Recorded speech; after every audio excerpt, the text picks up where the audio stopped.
Have you ever wondered why the smartest people you know often look like they're carrying the emotional weight of 7 universes? Just like Rick Sanchez walking into breakfast with bags heavier than his trauma? Well, there's a reason. Let me tell you a quick story. A few years ago, I knew someone who was brilliant, the kind of person who could solve problems before everyone else even realized there was a problem. But whenever life quieted down, he would suddenly look sad. Not depressed, not broken, just heavy, as if he saw too much. One day he told me, "I don't suffer because I'm smart. I suffer because I notice." That line stayed in my head like a haunting Rick and Morty episode. The kind where you laugh, but then stare at the ceiling questioning your life choices. And here's the truth most people don't want to hear. Intelligence isn't just a gift, it's a burden. A curse wrapped inside a blessing. A bigger brain means a heavier mind, and sometimes a heavier heart. And today we're going to dive into why smart people are often sad, how Rick and Morty accidentally exposes this truth, and how understanding it might save you from destroying yourself emotionally. Welcome to the video. Here's the problem nobody warns you about. The smarter you get, the harder it becomes to live on easy mode. Because once your brain starts connecting dots faster than your emotions can keep up, life stops being a simple game and starts becoming a cosmic joke. Let me paint the scene. Remember that friend I told you about? One day we were at a cafe, and he suddenly froze mid-sentence, staring at a couple arguing at the next table. I asked, "Bro, what are you doing?" And he whispered, "I'm watching 2 people blame each other for the same problem neither of them knows how to fix." Most people would have just thought, "Wow, they're loud." But his brain saw the underlying patterns, the emotional mechanics behind the chaos. It's the same energy Rick has when Morty asks a simple question, and Rick responds with a 6-minute monologue about the futility of existence, the illusion of free will, and why love is just a neurochemical trap designed by evolution to keep humans reproducing. Meanwhile, Morty's just trying to eat pancakes. And that's the curse. When you understand too much, nothing feels simple anymore. When nothing feels simple, happiness becomes complicated. People say ignorance is bliss as a joke, but smart people know it's actually a warning label. And if you've ever felt this way, you're not broken. You're just paying the price of awareness. There comes a point in your self-awareness journey where you stop trusting the one thing everyone else blindly follows, your own thoughts. And that's when life gets interesting. Let me tell you what happened to me once. I was walking home late at night, overthinking as usual when my brain whispered, "Hey, what if everyone you've ever met only tolerated you out of politeness?" Old me, I would have panicked, heart racing, full existential meltdown. But the new me, the one who's been cursed with too much critical thinking, just sighed and said, "Nice try, brain. You pulled this one on me last week. At least be original." That's when I realized something. Intelligence doesn't mean believing your thoughts. It means questioning who's controlling the room inside your head. Because the brain isn't your friend. It's not your enemy either. It's more like that one coworker who constantly gives suggestions nobody asked for, and none of them are helpful. Rick from Rick and Morty said it best without even saying it. Every time Morty freaks out, Rick just rolls his eyes like, "Relax, kid. Your brain is just doing its little circus trick again."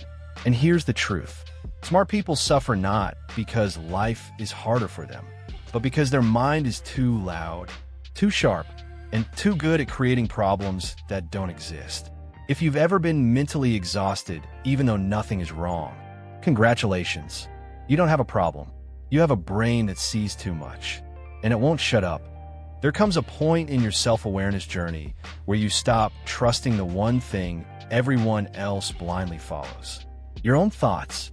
And that's when life gets interesting. Let me tell you what happened to me once. I was walking home late at night, overthinking as usual when my brain whispered, "Hey, what if everyone you've ever met only tolerated you out of politeness?"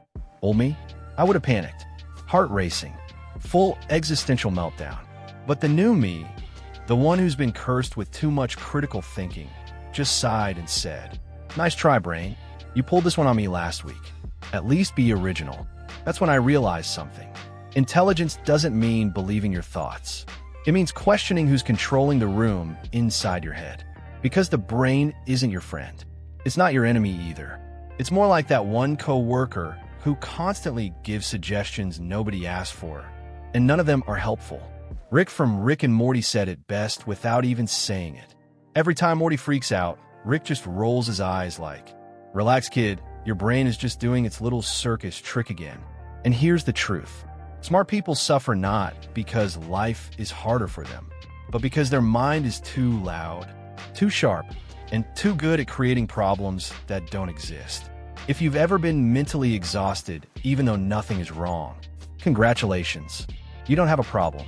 You have a brain that sees too much, and it won't shut up.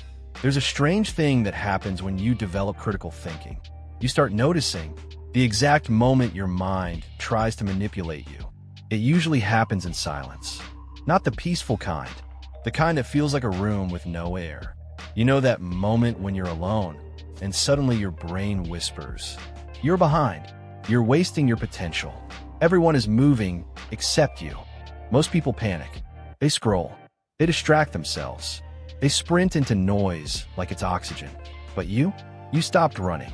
And in that stillness, you finally heard it. That voice wasn't you. It never was. It was every expectation you inherited, every comparison you absorbed, every insecurity you never challenged, every silent childhood fear that grew old with you. And you finally looked at it and said, "Who told you that?" Funny how quiet the mind gets when you stop treating every thought like a command. Critical thinking isn't some fancy philosophical skill. It's the moment you stand in front of your own mind, arms crossed, and say, "Explain. Why am I anxious? Why do I want this? Why does this hurt? Why do I care?" Not many people ask these questions because they're terrified of the answers. But you're starting to realize something. The truth isn't scary. The lies are. Most people confuse the two. They avoid the truth because they think it will destroy them. But truth doesn't destroy you. It rebuilds you. It rearranges the pieces so you finally fit inside your own life. That's why this journey feels lonely. Because you're not just thinking differently. You're thinking honestly. And honesty is something your insecurities were never built to survive.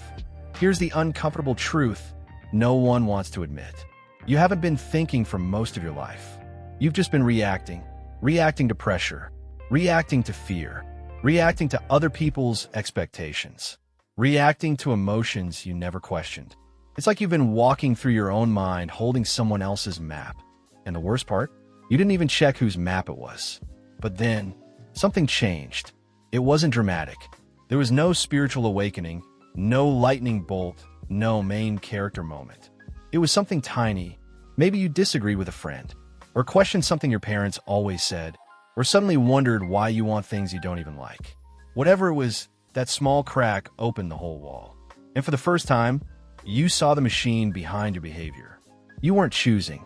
You were repeating, replaying habits, recycling beliefs, reenacting fears you never realized you inherited. And this is where most people panic. Because once you see the machine, you can't unsee it. You start noticing how predictable everyone is. Someone insults them. They explode. Someone disagrees. They defend. Someone succeeds. They compare. Someone watches them. They perform, like puppets tugged around by invisible strings. But the moment you see your own strings, you stop dancing. At first it feels wrong, almost guilty, because everyone around you is still trapped in emotional autopilot. Reacting to everything like life is one big emergency. And you're just still, calm, observing, choosing instead of reacting. That's when people start saying things like, "You've changed. You're colder now. You don't overthink anymore. You don't get triggered like before." What they really mean is, you stopped letting the world control you. And people hate losing control of the version of you they created. But here's the twist. Critical thinking doesn't make you smarter. It makes you free. Free from emotional traps. Free from inherited beliefs. Free from invisible pressure. Free from the version of yourself that was built by fear. Most people never reach this point. You did. And once you understand that your reactions are not your identity, you reclaim the one thing the world fears you having. Your own mind. There's a moment in the journey of critical thinking that no one warns you about. It's the moment after the growth. after the awareness, after the self-reflection, after the internal battles you fought in silence. It's the moment when you look around and suddenly nothing feels the same anymore. Not the people, not the conversations, not the routines, not even yourself. Because once you start thinking for real, thinking with intention, thinking with honesty, thinking without fear, you become something society doesn't know how to handle. A person who cannot be manipulated. That's when everything shifts. People who once intimidated you now just look small. Situations that used to control you now feel like cheap illusions. And the opinions that once crushed you now sound like background noise. You don't react the same. You don't chase the same. You don't break the same. And that calmness, that unshakable, quiet confidence, it scares people because you're no longer predictable. You're no longer programmable. You're no longer emotionally available for nonsense. You've stopped running on fear. You've stopped chasing validation. You've stopped living on mental autopilot. You stopped being who the world told you to be. And now the world has to adjust to you. That's the power no one talks about. When you truly think for yourself, you stop following the world, and the world starts following you. Try to figure out how you became untouchable. But here's the final secret. Critical thinking isn't about being the smartest. It's not about winning arguments. It's not about proving anyone wrong. It's about reclaiming ownership of the one thing they can't take from you, your mind. And once you own that fully, no opinion can cage you. No trend can sway you. No voice can drown you. Because you've become the rarest thing in this generation. A thinker, not a follower, not a reactor. A mind with its own direction, its own rhythm, its own authority. Most people never become this. You did. And that's why your life will never, ever be the same.